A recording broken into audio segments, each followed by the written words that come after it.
Bismillahir-Rahmanir-Rahim. Chers frères et sœurs, question-réponse à notre sujet, les expiations, al-kafarat.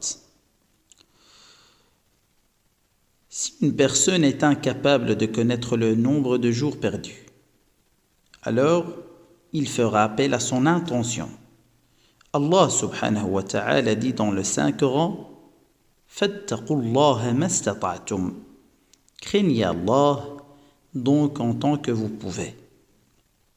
Question. Celui qui est incapable de s'acquitter l'expiation. La réponse. Dans l'encyclopédie de la jurisprudence islamique, chez les écoles juridiques hanbalites et shafi'ites, elle stipule que la personne incapable de s'acquitter l'expiation est dispensée. Selon la parole du prophète Muhammad sallallahu alayhi wa sallam qui dit « Prends-le et demande à Allah pardon et nourris ta famille qui sont plus dans le besoin, puisque la personne est pauvre. » Une autre question qui se pose aussi, est-ce que l'homme peut embrasser sa femme par plaisir en pleine journée du mois de Ramadan? Et la réponse, chez la majorité des juristes, c'est un acte blâmable et déconseillé, sauf s'il embrasse sans intention d'avoir un plaisir,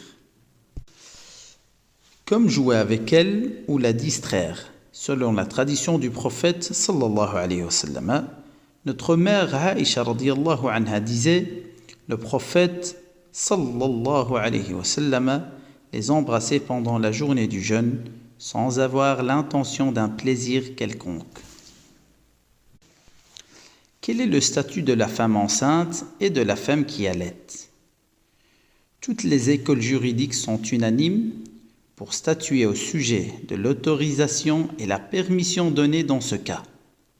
Une femme enceinte ou celle qui allaite est dispensée du jeûne. Le prophète Muhammad sallallahu alayhi wa sallam a dit « Allah, gloire à lui, a dispensé la femme enceinte et la femme qui allaite du jeûne. » Rapporté par l'imam Abu Daoud. Dernière question, chers fidèles d'Allah. Est-ce que la femme enceinte et la femme qui allaite doivent récupérer ou compenser en valeur monétaire? Un nombre de compagnons du prophète alayhi salatu wassalam se sont prononcés sur le fait que la femme enceinte ou celle qui allaite, par miséricorde divine, doit seulement s'acquitter de la compensation, al-fidya, alors que la femme qui a un certain soulagement étant, il est préférable pour elle de récupérer les jours non jeûnés.